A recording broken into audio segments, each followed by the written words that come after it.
साहब की बात को पकड़िए। शिव की शिष्टता में साहब ही सब कुछ है, लेकिन साहब बोले नहीं। साहब बोले कि आपके गुरु महादेव हैं।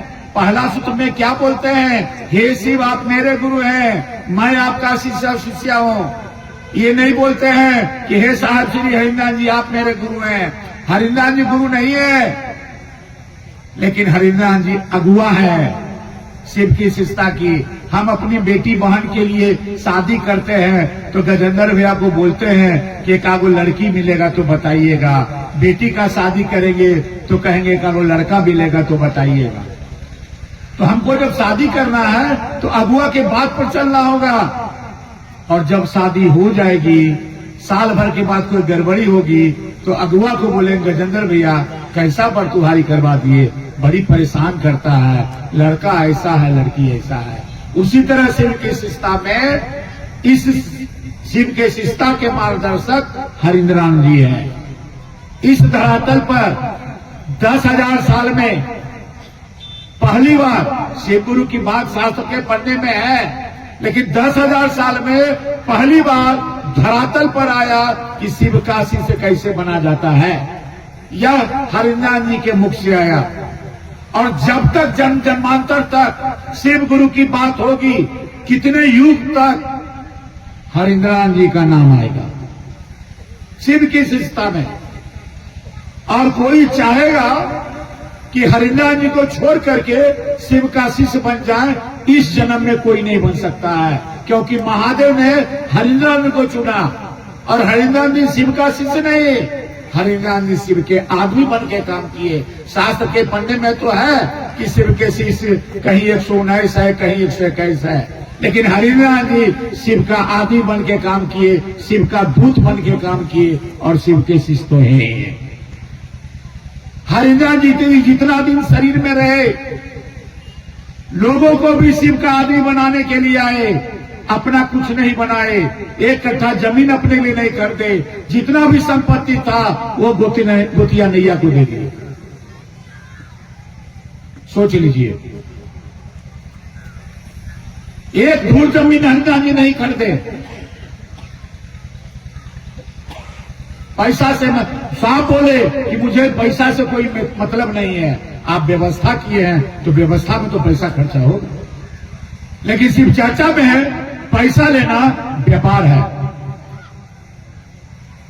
अब देखिए, सट्टा होता है शिव चर्चा के लिए कि 15,000 लेंगे तब आएंगे, 20,000 लेंगे तब आएंगे। अब अगला उसको कितना देता, अपने कितना रखता है, ये महादेव जाने और साहब जानेंगे।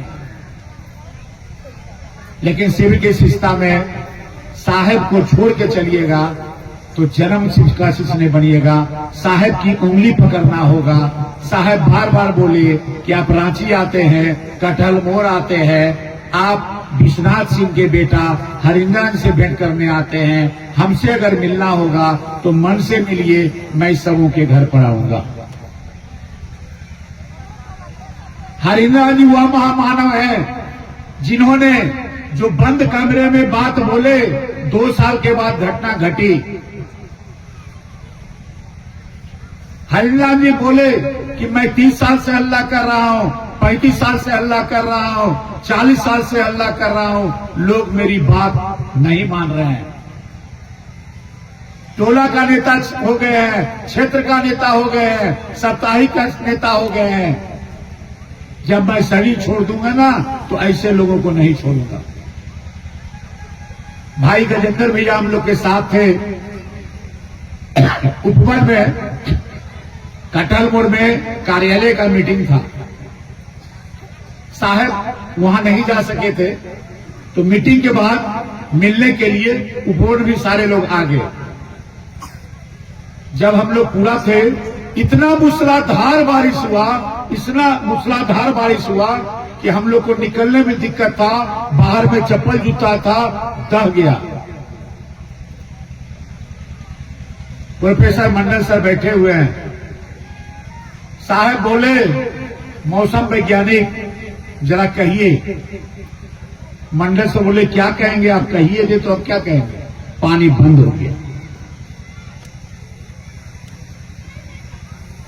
संजोग से अभी इसलिए बोले कि गजेंद्र भैया साथ में। साहब बोले कि 73वां जन्मदिन को किस बार आप जन्मदिन मना लीजिए, मैं शरीर में हूं, 74वां में मैं शरीर में नहीं रहूंगा। साहब बोले खाएंगे होटल में, मरेंगे हॉस्पिटल में। वह घटना घटी। एक कन्हैया के किशनगंज के कन्हैया जी हैं, उनको लकवा मार दिया। सिल्लीगुड़ी में डॉक्टर इलाज कर रहा था।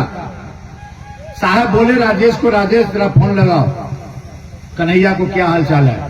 लगाए कन्हैया जी को फोन। बोले क्या हाल चाल है साहब पूछ रहे हैं। बोला ठीक है डॉक्टर साहब देख रहे हैं, पहले से सुधार है। बात हो गई। डॉक्टर साहब पूछा कौन साहब थे। बोले हरिंद्रानंद जी। करके जाइए, अब आपका रोग ऐसा ही ठीक हो जाएगा। तब साहब बोले मैं वहीं पर था। साहब बोले कि मेरा नाम तो हो गया, लेकिन धरातल पर महादेव का काम नहीं।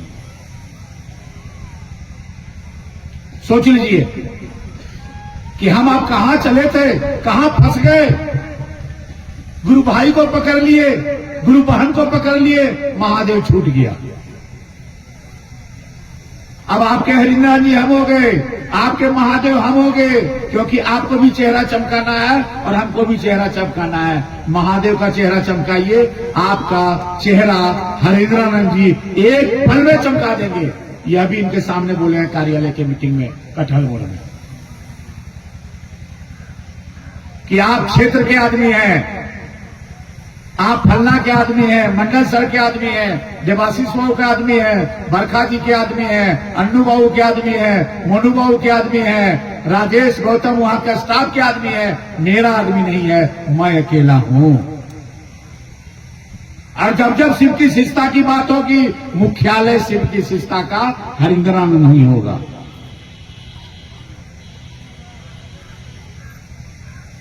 इसलिए साहब की बात को पकड़िए। साहब अंतिम में बोले हैं ना, क्या बनो तो शिव, रहो तो शिव, जियो तो शिव। यही संसार में युगों युगों में पहली बार यह वाक्य आया कि बनो तो शिव, रहो तो शिव और जियो तो शिव। और अंतिम में एक वाक्य आया, आओ कोमा, आओ चले शिव की ओर। आओ के बाद कोमा है, ठहराव है। किसके पास आओ? मेरे पास आओ। कौन? संसार का एक एक मानव। ऐसा नहीं कि शिव का शिष्काली, संसार का एक एक मानव मेरे पास आओ। मुझे शिव तक का रास्ता देखा हुआ है, मैं भी तुम्हें ले जाऊंगा। अगर मेरी बातों पर नहीं चलोगे तो गुमराह हो जाओगे। मैं ठहरा हूं, कहीं न गया हूं। यही संदेश देने के लिए हरिंद्र जी आए कि शिव के शिष्यों का पुनर्जन्म होगा, क्योंकि जन्म जन्मांतर महादेव का काम करना है। इस सोच पर खड़ा होइए, होगा गुरु की दया से, लेकिन प्रयास आपको करना होगा। सोचिए 27-28 अगस्त को संगोष्ठी था, उसमें बहुत सी बात आए। साहब का मतलब हुआ क्या? परमात्मा और ईश्वर। आप डिक्शनरी खोज के देख लीजिएगा। साहब का मतलब परमात्मा हुआ, ईश्वर हुआ। यह बात साहब आज तक नहीं खोले थे, लेकिन 28 अगस्त को वह खोले इस बात को कि साहब का मतलब परमात्मा और ईश्वर होता है। उस दिन साहब बोले, क्योंकि उनको आभास था कि यह मेरी संगोष्ठी अंतिम संगोष्ठी है। वह बोले कि अब आप लोग यहां से विदा लीजिए। आप लोग अपने क्षेत्र में छोटा छोटा बैठक कीजिए, मैं उसमें रहूंगा। आप नाम का है चाहे जो भी हो, लेकिन आप छोटा छोटा बैठक कीजिए। अभी मान लिया चर्चा समाप्त होगा, मंडल सर बोलेंगे कि अब आप लोग यहां से विदा लीजिए, अपने क्षेत्र में पंचायत लेवल पर छोटा छोटा बैठक बना करके, टोली बना करके महादेव का काम कीजिए। लोग इसको समझ गए कि साहब बोले अब रांची से ही विदा लीजिए। ये दिमागी का काम है, ये दिल का काम नहीं है। कोई बाप नहीं कहेगा अपने बेटा को कि तुम इस घर से निकलो। और कुछ ऐसे लोग हैं जो अपनी दुकान चलाने के लिए कहते हैं कि साहब ही अब नहीं रहे, मुखियालय तो मुखियालय का। बारे आपका मायके में बाप मर गया है तो भाई के शादी में नहीं जाइएगा। जो नहीं जाइएगा हाथ उठाइए।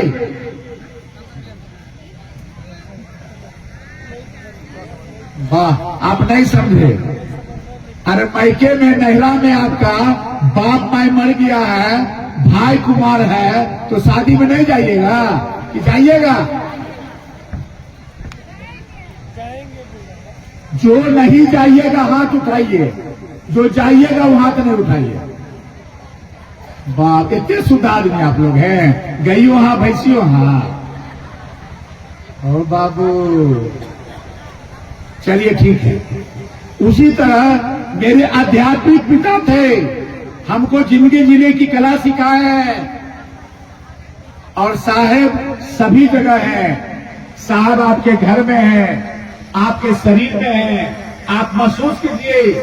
घर से चर्चा के लिए निकलते हैं, महादेव से दया मांगिए और साहब दीदी कहिए कि हे साहब दीदी जा रहे हैं गुरु की बात करने के लिए, थोड़ा आशीर्वाद दीजिए ना, थोड़ा इतना मदद कीजिए कि मेरी वाणी को सुन करके अगला व्यक्ति शिव की ओर 2 कदम चल पड़े। आप कहिए, आज से कहिए, देखिए आपकी बात को मानता है कि नहीं। बशर्ते मेरा साथ आपको छोड़ना होगा। आपको एकला चलना होगा। ऊपर है महादेव, नीचे साहब दीदी। बाकी जितने भी भाई बहन हैं अपने अपने चेहरे चमकाने के लिए हैं। अगर आगे बढ़ना है तो एकला बढ़ो। आप शिव की ओर से चलिए, साहब की ओर से चलिए। जितने विरोध करने वाले हैं एक दिन अपने घर पर आएंगे, हे दीदी गलती हो गया, चलिए दीदी मेरे यहां गुरु का कार्य कीजिए, वक्त का इंतजार कीजिए। और जो आदमी साहब श्री हरिनाथ जी का विरोध करे, वैसे लोगों के चर्चा में जाना अपराध है। वैसे लोगों के चर्चा में बुलाना भी अपराध है। वह तो अपने शिष्य नहीं होगा, ये मैं बोल रहा हूं मन से। जो इस कालखंड में हरिनाथ जी का विरोध करेगा कि साहब अब नहीं है, वह न जन्म जन्म तक शिष्य बनेगा और न आपको बनने देगा। जो आदमी अपने बाप माय का नहीं होगा, उन लोग का कहां से होगा। इसलिए शिव की शिष्टता में हरिनाथ जी की बातों को पकड़िए। और आप लोगों को मुख्यालय बोला जा रहा है, रांची एक व्यवस्था है। आप लोग रांची जाइए और देखिए कि रांची में कितने गुरु भाई गुरु बहन आते हैं। पूरे भारत पूरे संसार में महादेव का काम करना है। आज हम भी बिहार से आज 8वां दिन है और नेपाल में घूर रहे हैं। ये मेरा 19वां कार्यक्रम है 8 दिन में। सोचिए कितना कार्यक्रम कर रहे हैं। मात्र एक मानसिकता है कि अगला व्यक्ति शिव की ओर चले। और अभी 5 दिन और आपके क्षेत्र में रहेंगे। आज निकल जाएंगे रोहतक 2 दिन के लिए, उसके बाद फिर विराटनगर निकल जाएंगे नेपाल, वहीं से बॉर्डर जोगबनी टपके निकलेंगे। सोचिए, इसमें पकड़िए इस बात को। इसलिए रांची जो जाइएगा, रांची एक व्यवस्था है। आप देखिए, अगर आपसे महादेव का काम नहीं होता है तो संस्था को मदद कीजिए। शिव का शिष्य हैं, कंगन पहन लिए, लेकिन मुख्यालय मेरी संस्था है, उसके मेंबर है। उसके लिए आपको कुछ नहीं करना है, मात्र 50 रुपया महीना में आपको वहां भेजना है। 50 रुपया महीना। आप रोज अगरबत्ती प्रसाद चढ़ा रहे हैं, क्या मिला? लेकिन आपके काम में आ जाया, हे भैया हे दीदी शिव के गुरु हमें मान लिया है तो हूं मान ला। आज घर से निकलते हैं तो लोग हाथ जोड़ के प्रणाम करते हैं। अपने रिश्तेदारी को तो आज तो कोई प्रणाम नहीं किए।